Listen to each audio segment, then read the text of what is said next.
Assalamualaikum warahmatullahi wabarakatuh. Hari ini kita akan mereview alat elektro simulator Pointer Plus. Ya, jadi ini saya baru beli dari Lasa di Amerika. Ini versi simpelnya dari alat elektro simulator Pointer Excel 2 yang barusan kita review ya.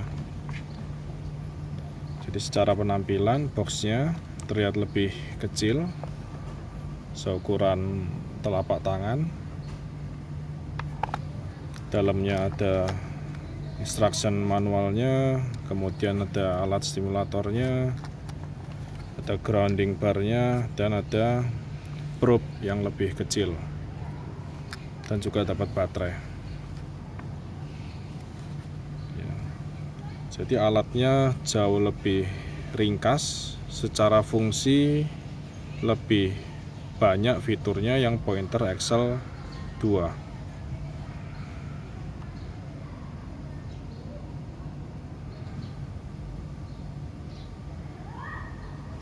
Jadi produksi Cina didistribusikan oleh Lasa ya.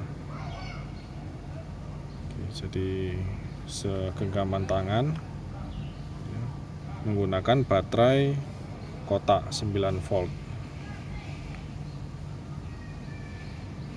Jadi ada fitur untuk menstimulasi titik akupuntur, ada untuk pendeteksi titik akupuntur ya. Jadi sama. Kalau yang tidak ada itu yang versi LT.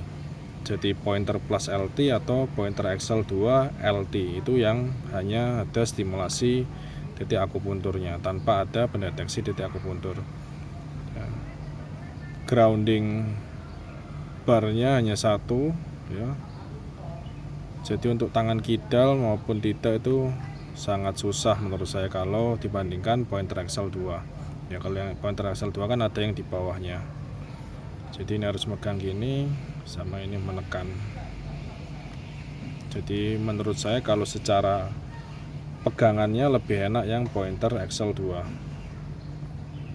Jadi kalau untuk mencari titik akupuntur tanpa ditekan, kalau untuk mensimulasi ditekan. Kita coba pasang dulu baterainya.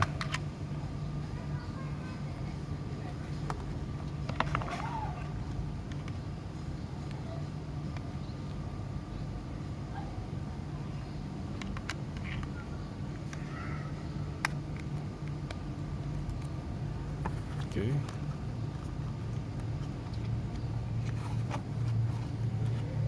Kita tutup. Kita nyalakan sampai berbunyi cetik. Oke. Kalau ingin mendeteksi titik akupuntur, kita tinggal menaikkan sensitivitasnya ya. Grounding barnya harus kita pegang, baru dia akan berjalan fitur pendeteksi titik akupunturnya. Jika lampu berkedip dengan kencang, maka area yang kita cari resistensinya dia rendah, menandakan bahwa itu merupakan titik akupuntur ya. Jadi dilihat dari bunyi dan kedipan lampu hijaunya. Kalau dirasa terlalu sensitif bisa kita kurangi sensitivitasnya.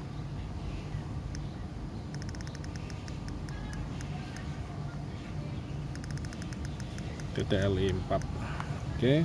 Kalau kita mau menstimulasi, tinggal kita besarkan intensitasnya. Kita harus pegang ya, dan juga harus ditekan. Yang saya pegang ini terasa, dan yang di ujung pen ini juga terasa ya. Bisa juga kita pasangkan grounding pole-nya ya. Jadi ini dipegang pasien, lalu kita bisa langsung simulasi. Jadi yang dipegang ini juga nyetrum ya, dan yang di ujung pen ini juga nyetrum. Biasanya juga digunakan untuk mensimulasi dua titik sekaligus. Yang ini didekatkan oleh jarum, yang ujung pen ini kita simulasikan ke ujung jarum juga. Jadi ada dua jarum yang kita simulasi dalam waktu bersamaan. Tapi untuk stimulasi motor point acupuncture jarang sekali ini digunakan ya, karena lebih ribet. Dan juga ini ada probe yang lebih kecil ujungnya, bisa kita ganti ya. Jadi untuk titik yang di telinga, pendeteksi yang di telinga maupun yang di tubuh, kita bisa sesuaikan ujungnya ya. Kita bisa lepas, tinggal diputar ya.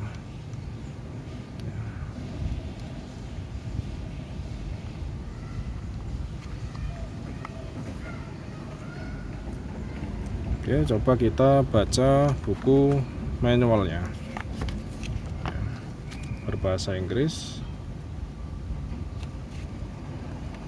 Tapi yang lebih penting ada di halaman ke-9 ya. Aslinya dapat baterai 9 volt ya.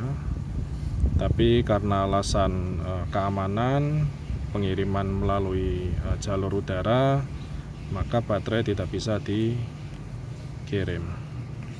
Oke, spesifikasinya ya, ukurannya 17 cm, kemudian intensitasnya, frekuensinya dia fix ke 10 Hz. Jadi bedanya kalau yang pointer XL2 itu bisa dirubah dari 1 hingga 16 Hz ya. Kemudian lebar denyutnya 260 microsecond. Jadi memang untuk kasus muskuloskeletal relatif dia lebih efektif di 200 microsecond. Kemudian jenis gelombangnya continuous ya. Terus kemudian bentuknya dia biphasic. Biphasic ini artinya alatnya polaritasnya AC bukan DC. Jadi yang atas itu dia bentuknya kotak, yang bawah dia lancip ya. Jadi asimetris antara jenis gelombang kutub positif dan negatifnya. Kemudian supply-nya dia menggunakan tenaga dari baterai kotak. Kemudian kita dapat 2 probe ya. Yang tadi yang untuk telinga dan untuk akupuntur tubuh, cuma beda ukuran saja. Kemudian dapat grounding pole ya, agar supaya mempermudah proses terapi. Jadi ini dipasangkan dan dipegangkan ke pasien, atau kita bisa gunakan dengan penggantinya. Kita pegang saja grounding plate-nya. Kemudian dapat carrying case ya, kotaknya. Kemudian dapat instruction manual. Jadi toleransi errornya itu 10% kurang lebih, entah dari frekuensi maupun dari lebar denyutnya. Oke, jadi kalau menurut saya ini cukup ringkas untuk digunakan stimulasi motor point acupuncture dan sangat berguna ya. Jadi kalau frekuensi 10 Hz untuk motor point itu untuk neuroinhibition, tapi kalau yang frekuensi lebih rendah 1 atau 2 Hz untuk melatih kontraksi dari otot yang mau kita simulasi.